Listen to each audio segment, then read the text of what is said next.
Bonjour et bienvenue sur ma chaîne. Ce couteau vous l'avez certainement déjà vu et revu à travers de nombreuses revues, mais je vais faire quand même la mienne parce que c'était Gearbest à l'époque qui me l'avait envoyé. Et ce couteau j'ai envie de vous l'offrir parce que si j'ai eu des couteaux c'est parce que j'avais des vues, et si j'avais des vues c'est grâce à vous, donc ça me paraît normal que vous puissiez aussi de temps en temps en récupérer. J'en ai offert évidemment, mais celui-ci il est juste génial, c'est un super couteau et c'est sympa de faire un beau cadeau parce qu'on aime offrir, on aime offrir de belles choses, et je vous ferai un petit colis surprise évidemment avec ce couteau et puis quelques petits autres éléments en plus.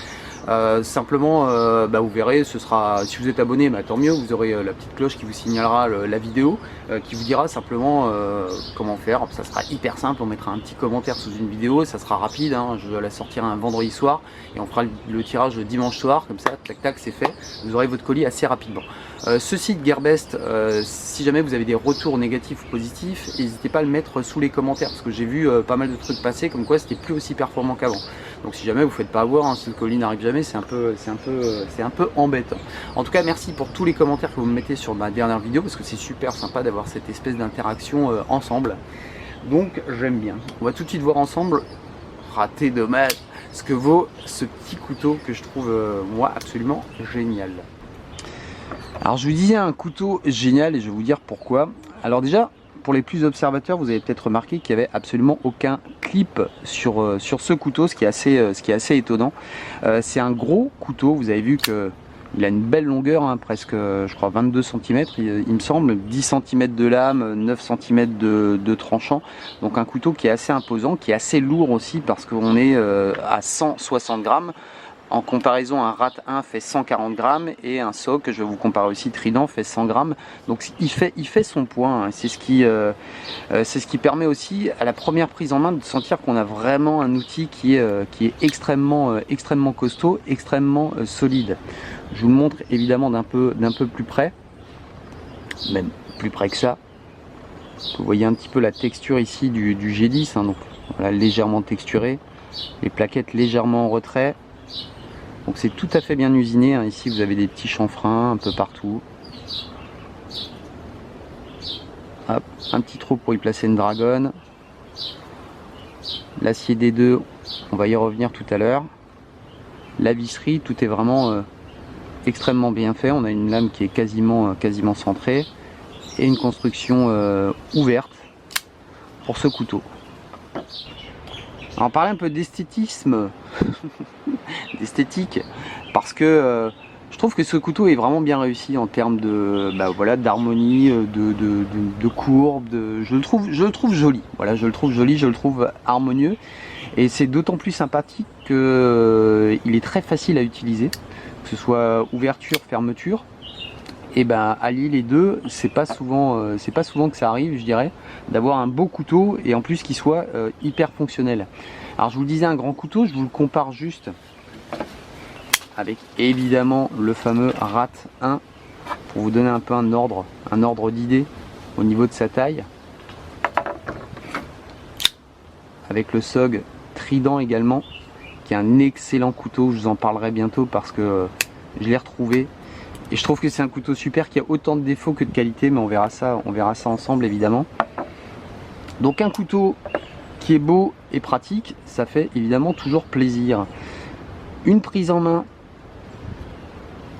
que je trouve juste parfaite. Pourquoi? Parce que ici déjà l'absence de clip fait qu'on arrive vraiment à tenir très correctement le couteau, que ce soit dans une position on va dire normale ici avec le petit grip qui est au-dessus, qui est pas trop blessant, ça aussi c'est sympa.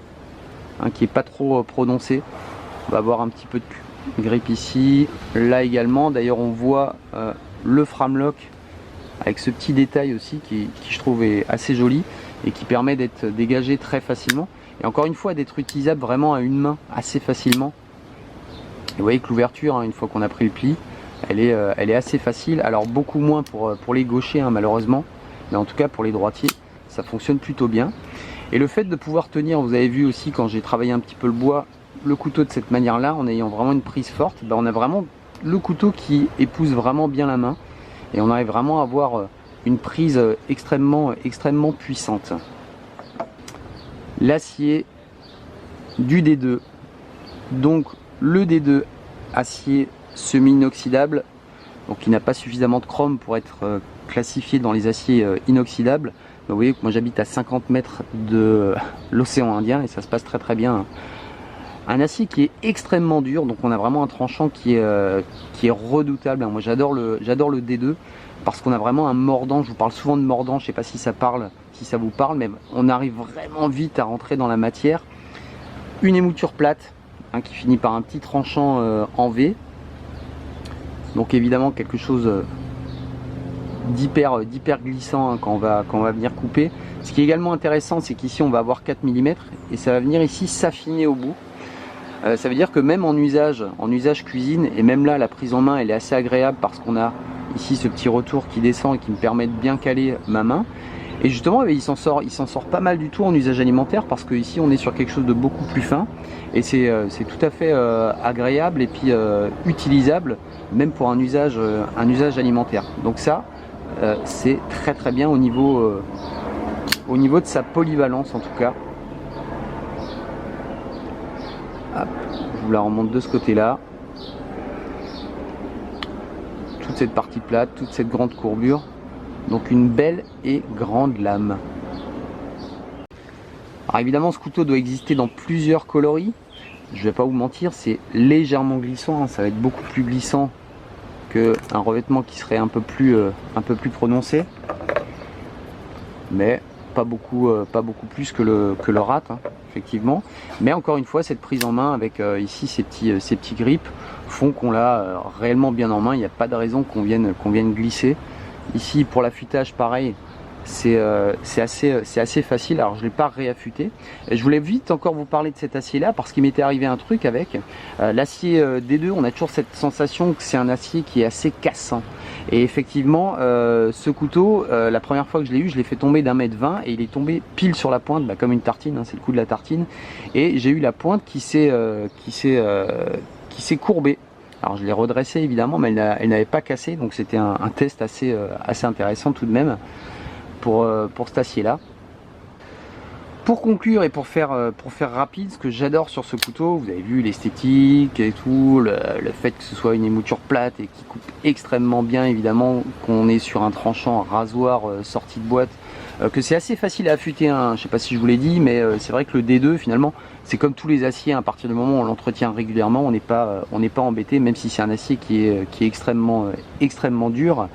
Ce que je trouve génial avec ce couteau, c'est vraiment sa manipulation qui est vraiment hyper simple, qui est hyper agréable, on s'amuse vraiment à jouer avec, c'est extrêmement fluide. Alors je sais pas si c'est si on le voit un petit peu ici, on dirait que c'est un peu cuivré, en tout cas ça n'a pas l'air d'être du plastique, mais en tout cas ça fonctionne très bien. Là le framelock il vient vraiment monter extrêmement haut, alors je sais pas si on le voit très bien. Et on a vraiment encore une fois cette sensation de solidité avec ce couteau. Je ne vais pas faire du bâtonnage avec, mais je pourrais très bien imaginer emmener ce petit couteau dans les bois. Et pourquoi pas pour faire même de la petite refente. Alors ok, c'est pas bon de bâtonner, il faut pas. Mais même à la main, on se met dessus, on tapote un petit peu, on arrive à fendre du bois avec ça. À mon avis, il en est complètement capable parce que ça reste vraiment quelque chose d'extrêmement costaud. Qui, si je vous le compare au rat, m'a l'air même encore un petit peu plus solide, un petit peu plus costaud, avec ici des plaquettes un peu plus épaisses, etc. Il y a le poids aussi qui joue, mais c'est vrai que j'ai cette sensation d'avoir ici un couteau qui est plus solide encore que celui-ci, et pourtant celui-ci c'est vraiment déjà du costaud, c'est un best-seller évidemment, le rat 1, mais là on est sur quelque chose qui est assez fantastique et qui inspire vraiment la confiance. Donc c'est pour ça que j'adore évidemment ce couteau que je vais malheureusement pour moi vous offrir, mais ça me fait extrêmement plaisir. Voilà, je ne vais pas faire beaucoup plus long sur ce couteau là. En tout cas dans les commentaires dites-moi un petit peu ce que vous en pensez, si effectivement vous en avez, si vous en avez entendu parler, si ce couteau vous plaît, etc. Et on se retrouve très vite pour d'autres revues. C'était Chris Jones, bye bye.